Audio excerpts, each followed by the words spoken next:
Parijdäki Olimpiya oýunlaryna gatnaşýan türkmen türgenlerini ýakynan tanalyň. Mälim bolşýaly ýene-de sanyja günnün, ýani 2024-nji ýylyň 26-njy iýuly 11-nji awgust aralygynda Fransiýa Respublikasynyň Parиж şäherinde geçirijek 33-nji Tomsk Olimpiya oýunlary geçirilýär. Oňa Türkmenistanyň türgenleri gatnaşyp, olar agyr atletika, düzdo, ýeňil atletika we suwda ýüzmek ýaly ugurlarda baýrakly orunlar üçin bäsleşerler. Ine şu ýerde geliň türkmen türgenlerimizi ýakynan tanalyň. Serdar Rahimow, Türkmen Döwlet Binägerlik Gurulşyk Institutynyň 2-nji ýyl taliby, düzdo sporty boýunça Olimpiya oýunlaryna gatnaşýar. Lewap vilayatynyň Hojamaz etrafyndan 20 ýaşly düzdoçy türgen arda Olimpiya oýunlaryna ýollanma gazanmaň uğruna soňky 2 ýylyň içinde iri halkara ýarışlarda 6 medal, şol sany uly tuwalga dünýä ýarışlary tapgyrynyň Täjikistanda geçirilen Duşanbe Grand Slam 2024 adly awrayly ýarşynda 66 kilograma çelini agram derejesinde Türkmenistanyň taryhynda ilkinji altyn medal gazandy. Ol derejesi boýunça Olimpiya oýunlaryndan we dünýä çempionatlaryndan soň iň awrayly ýarş hasaplanýar. Serdar Rahimow 28-nji iýulda düzdo boýunça ýarşlary kabul etjek Grand Palais Efemer desgasynda medallar uğruna görüşür. Maysa Pardaýewa, Türkmen Döwlet Bedenteriýa we Sport Institutynyň taliby, düzdo sporty boýunça Olimpiya oýunlaryna gatnaşýar. Lewap vilayatynyň Köýtünag etrafyndan 19 ýaşly Zekilini türgenimiz Olimpiya oýunlaryna gatnaşjak türgenleriň saýlama tapgyrynyňky wekilçilikli halkara ýarşlarda 57 kilograma çelini agram derejesinde 7 medally. Şol sany Hytaýyň Huanzhou şäherinde geçirilen 19-njy Tomsk Aziýa oýunlaryna we Türkiýede geçirilen uly tuwalganyň Antalya Grand Slam 2024 ýarşyny birinji medallary münasip boldy.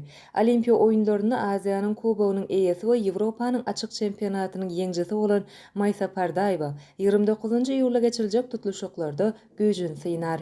Dowranbek Hasanbaýew, Türkmen Döwlet Bedenteriýa we Sport Institutynyň uçurumy, Olimpiya oýunlaryna agyr atletika sporty boýunça gatnaşýar.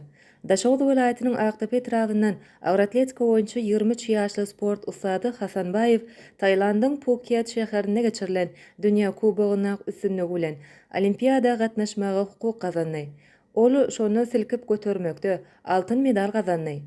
We 18 görkezji boýunça 2 syňan jemi boýunça 102 kilograma çelini agram derejesinde iň gowy 10 agyr atletikaçynyň sanawyna girip, dünýä reytinginde öz ornuny ýokarlandyrdy. Bu oňa Parиж şäherindäki Olimpiya oýunlaryna çykyş etmäge hukuk berdi. Dowranbek Hasanbaýew 10 awgustda Parиж Expo Porte Versal desgasynda dünýäniň iň güýçli agyr atletikaçylarynyň hataryna medallar uğruna görüşür. Musa Jalaýew, Ýagşylyk KKF adyndaky Halkara Newt we Gazy Üniversitetiniň taliby, Olimpiya oýunlaryna suwda ýüzmek ugry boýunça gatnaşýar. Suwda ýüzmeň bir neçe görnüşinde ýurdumyzyň rekordlaryny täzelen 21 ýaşly türgenimiz Parijda 100 metre erkin ýüzmekde suw ýodosyna çykar. Ýagşylyk KKF adyndaky Halkara Newt we Gazy Üniversitetine bilim alýan Musa Jalaýew 30-njy iýulda Paris La Défense arenasynda guraljak bäsleşiklerde ýarşar. Aynura Primowa, Türkmenistanyň suwdaky sport görnüşleriniň federasiýasynyň türgeni, Olimpiya oýunlaryna suwda ýüzmek boýunça gatnaşar. Suwda ýüzmek boýunça milli we halkara derejeli ýarşlarda üstünlikli çykyş eden Aynura Primowa Parиж Olimpiadasyna gatnaşýan iň ýaş türgenleriň biri bolar. 17 ýaşly Aynura Primowa 29-njy iýulda Paris La Défense arenasyndaky suw ýodolaryna 100 metr aralyga, arkanlygyny ýüzmek boýunça geçiriljek bäsleşiklere goşular.